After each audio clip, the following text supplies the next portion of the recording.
Hello, YouTube. It's me, John Avenger, once again, and welcome back to Movies with Actors and Actresses I Like or Love. This is a DC animated movie that came out last year that I got on Black Friday for like about $6.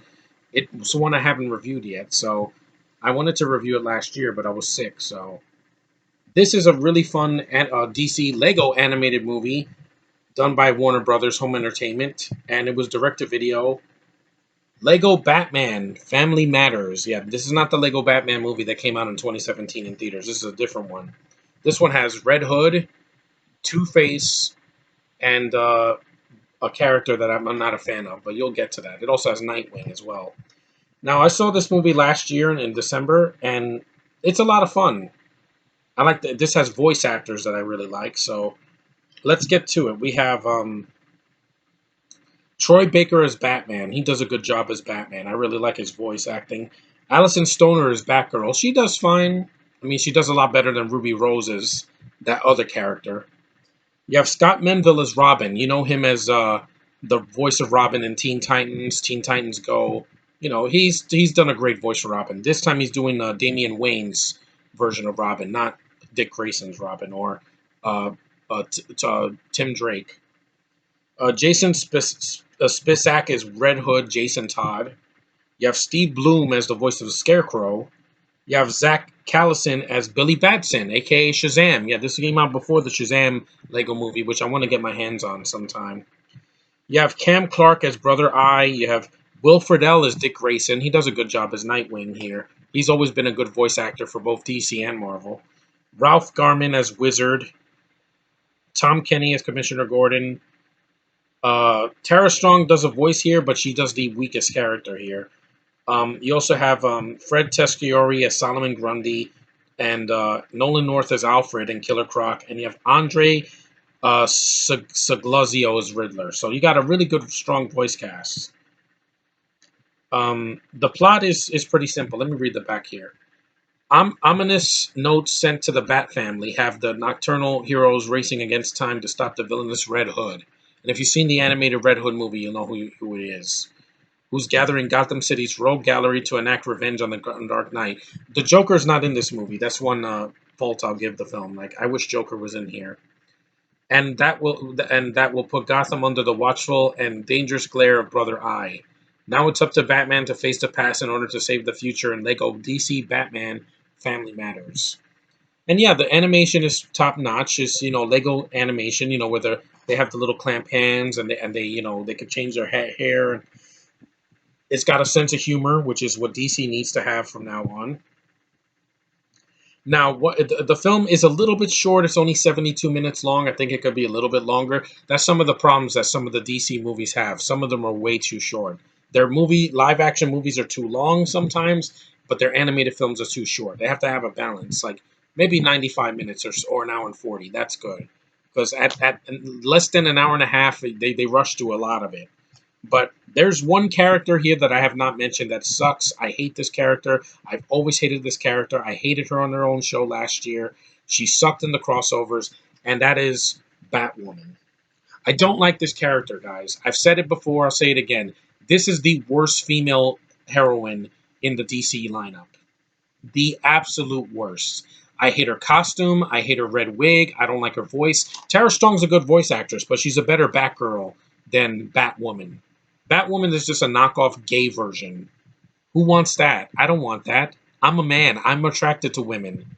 It should not be the other way around. A woman attracted to a woman. It's just it disgusts me here and in Harley Quinn's cartoon because I'm like, it's just not needed. DC, you don't need to pander. You don't need to preach. You don't need to pander about acceptance and all that. It's not needed. Kids aren't going to give a shit. Okay, this is definitely for kids. It's not rated and there's no cursing in it or anything. It's great for kids, but screw you, Batwoman. I hate your character. You deserve to be completely forgotten. Your show took it in the ass, just like I said a year ago. All this pandering SJW crap is gonna hurt the show, and it did. Your lead is gone now, and they're gonna have another actress play Batwoman. Yeah, where's the freaking progression? Nothing. In this version, she's not gay, but we know the real story, guys. DC, we're not stupid. But the rest of the voice cast, like I said, they do a great job bringing these characters to life. The plot, even though it's kind of rushed at the end, it's still very, very, entertaining. And there's a lot of good action sequences that catch your eye with Legos, which I always love the Lego stuff. There's nods to the other DC properties, like you have the Monarch Theater. That's where Bruce lost his parents in Batman '89. You have the Bat Computer from the '60s show. Yes, I'm going to mention that, Josh. So don't hate me. You have the Red Hood, who's from Under the Red Hood, that movie from back in the early 2010s. Uh, like I said, you have Shazam, who his movie just came out a few months before this came out, and he just did a Lego DC Shazam, which I'm looking forward to seeing because I love Shazam. He's a great Captain Marvel for DC, and he's a fun, light character. Not every character can be dark as Batman. I'm sorry.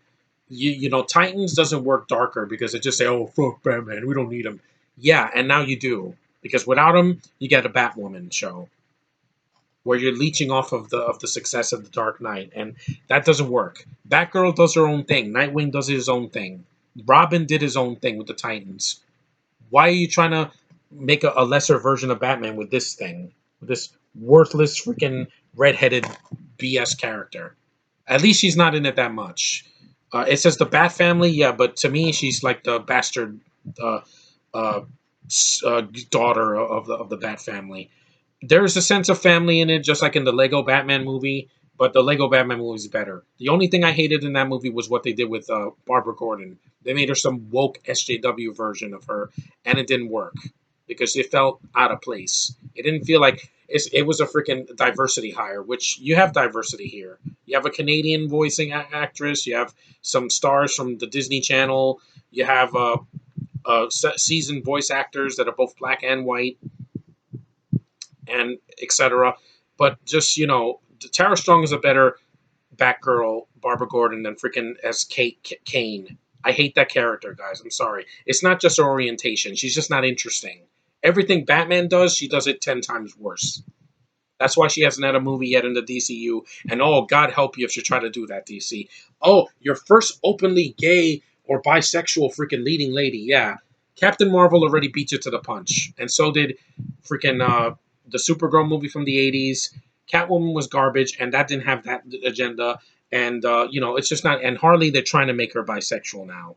In Birds of Prey, she doesn't do that, but they probably will in the next Suicide Squad. Why? Because DC doesn't give a shit about the orientation. They're like, we gotta pander to the LGBTQRS or we're gonna lose fans. No, because most of the fans that grew up with DC stuff like me are not in that group.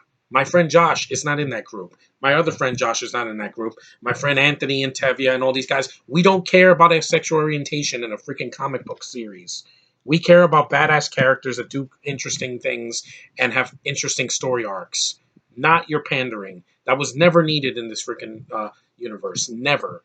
Shazam didn't have that, and this movie didn't have it either, and I'm glad because it's light and fluffy, and there's some dark moments, like when they capture Batman's family, and he's like, "I'm gonna kill them if you don't come over, if you don't get over here unarmed or whatever." And yeah, and Batman knows who he is, and he outsmarts Red Hood, and it works.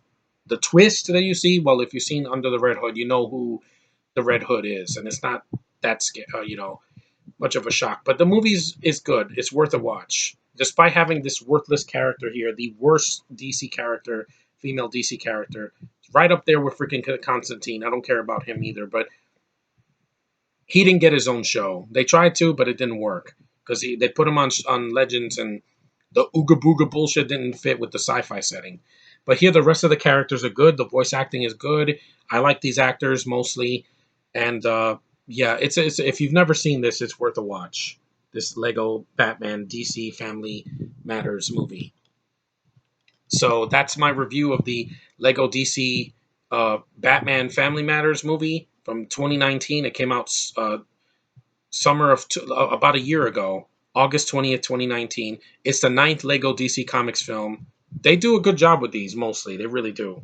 They're very funny. They're very self-referential, and it doesn't have any agendas that feel forced, which is great because kids will be kids. You can't shove something in a kid's face. They're not going to understand, and it's not going to be good for them.